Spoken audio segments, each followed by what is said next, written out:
अस्सलाम वालेकुम, welcome back to direct impact. Siyani के आज के रिव्यू के साथ हाजिर हुए हैं। आज के एपिसोड को ऑन एयर होते ही हमने देखा कि दादा दादी जो हैं वो बच्चों को किरण के पास भिजवा तो चुके हैं, लेकिन अब उनको बहुत ज़्यादा मिस कर रहे हैं। लेकिन किरण के लिए खुश भी हैं कि वो माँ है, खुश होगी। इधर किरण अपने बच्चों के लिए पिज़्ज़ा ऑर्डर करती है और उनको अपने हाथों से पिज़्ज़ा खिला रही है और बच्चे बहुत खुश हैं। मीनवाइल किरण का दूसरा हस्बैंड जो है वो एंटर होता है रूम में और बच्चों को देखकर बहुत खुश होता है, बच्चों के साथ अच्छे तरीके से बात करता है, उनसे पूछता है कि वो कौन सी क्लास में हैं। फिर किरण से पूछता है कि तुम्हारी बेटी कौन सी क्लास में है। किरण बताती है कि दोनों ट्विन्स हैं लेकिन आइडेंटिकल नहीं है। तो उसका हस्बैंड इब्रार बहुत हैरान होता है, अच्छा वाक़ई ये ट्विन्स लगते तो नहीं हैं। तो किरण बहुत खुश दिली से उसको वेलकम करती है और कहती है कि मैंने बर्गर्स मंगवाए हैं, आप भी हमारे साथ बैठकर इंजॉय करें और हमें जॉइन कीजिए। तो वो बच्चों के साथ अच्छा इस तरीके से बात करने लगता है और फिर दिखाते हैं कि किरण की बेटी जो उससे मेहंदी लगवा रही होती है अचानक उसको याद कराती है कि सुबह स्कूल के फंक्शन में जो उसे दुल्हन का गेटअप करना है उस ड्रेस का एक बटन टूटा हुआ है। तो किरण कहती है कि आप परेशान मत हों, मैं मेहंदी लगाने के बाद आपका जो ड्रेस है उसको बिल्कुल सुबह के लिए रेडी कर दूंगी, आप परेशान ना हो। क्योंकि किरण उसका बहुत ख्याल रखती है और उसके अब मेहंदी लगा रही है।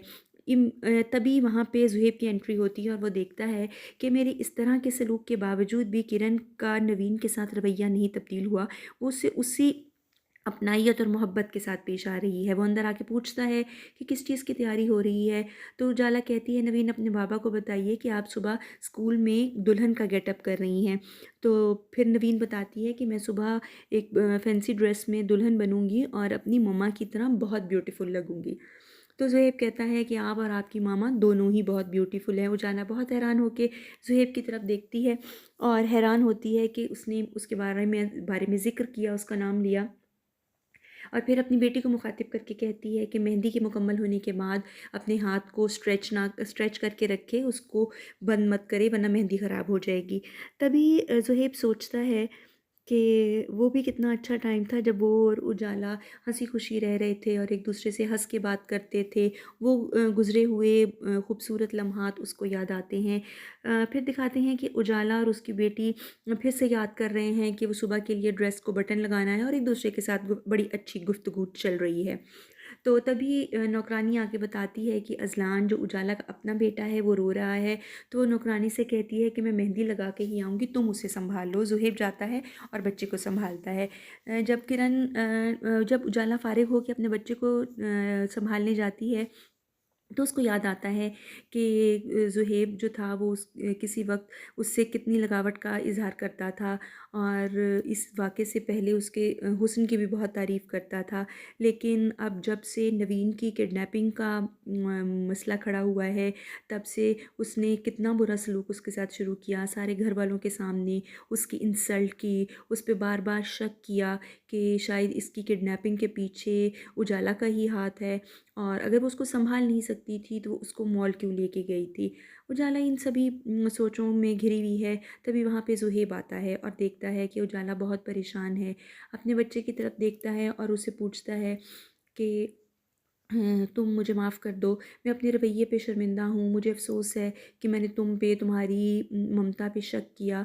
मैं खुद से ज़्यादा भरोसा तुम पे करता हूँ, नवीन की रिस्पॉन्सिबिलिटी मैंने तुम्हें इसी वजह से दी है। तो उजाला जो है वो बहुत अंडरस्टैंडिंग बीवी दिखाई हुई है, सही मशरकी बीवी जो होती है। वो कहती है कि मुझे पता है तुम एक दफ़ा फिर से उसी कर्ब और अज़ियत से गुज़र रहे हो और जिस अज़ियत से तुम एक दफ़ा पहले गुज़र चुके हो जब उसकी अपनी माँ ने उसको किडनैप किया था। मैं समझ सकती हूँ। ज़ुहैब फिर भी उससे माफ़ी माँगता है तो उजाला खुशदिली से उसका इस्तकबाल करती है और उसको माफ़ कर देती है। फिर दिखाते हैं इब्रार जो कि किरण का दूसरा शौहर है, वो बैठा हुआ होता है लाउंज में। तो किरण आके एक बिजली का बिल उसके हाथ में देती है और कहती है कि इसके ऊपर तुम्हारा नाम क्यों लिखा हुआ है।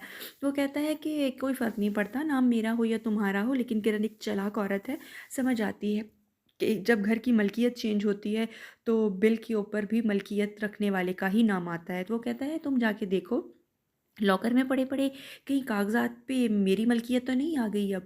तो किरण बहुत हैरान होती है, भाग के जाती है, देखती है कि कागज़ात के ऊपर किरण के नाम की बजाय किसी और का नाम तो नहीं लिखा हुआ। तो इब्रार सोचता है कि कितनी बेवकूफ़ है, इसको पता ही नहीं है कि मैंने नशे की हालत में इससे इसके घर के कागज़ात पर बहुत चालाकी के साथ साइन करवा के घर अपने नाम करवा लिया था। तो किरण वहाँ पे आके कहती है कि तुमने मुझे धोखा दिया, तुमने धोखे से घर अपने नाम करवाया, मैं तुम्हें छोड़ूँगी नहीं, मैं तुम्हें जान से मार दूँगी। तो इब्रार इस बदतमीज़ी को बर्दाश्त नहीं करता और उसको धक्का देता है और धकेल के सोफ़े पे फेंक देता है। तो किरण बहुत हैरान होती है और वो इतनी परेशान होती है कि उसको उसकी इब्रार की माँ और बहन और इब्रार का वो पुराना रवैया जो है वो याद आ रहा है कि किस तरीके से उन लोगों ने इसे ट्रैप किया था और कहा था कि ये तो यूके रिटर्न है, यहाँ पे इसका ख़ुद का बिज़नेस है, घर है, तो ये तो कुछ देर के लिए यहाँ पे आया है, तुमसे शादी करके तुम्हें यूके ले जाएगा और तब तक ये तुम्हारे ही घर पे रहेगा। और इसकी तो अपनी बीवी मर चुकी है और बहुत जवानी में ही उसकी डेथ हो गई है। तो किरण सोचती है कि मैं कितनी बेवकूफ़ थी। फिर दिखाते हैं खातून एक बच्चे के साथ आती है और ख़ुद को इब्रार की बीवी बताती है और वो ये राज़ फ़ाश करती है कि इब्रार ने उसकी रज़ामंदी से ही किरण को ट्रैप किया था और इससे दूसरी शादी की थी। तो फिर किरण को एहसास होता है कि वो तमाम बातें जो इब्रार की माँ, इब्रार की बहन और ये लोग इससे करते रहे हैं, वो सब एक धोखा था, फ़रेब था। ये औरत असल में उसकी बीवी है और ये बच्चा उसका बच्चा है। तो किरण बहुत हैरान होती है कि मुझे तो इब्रार ने ये सब कुछ नहीं बताया।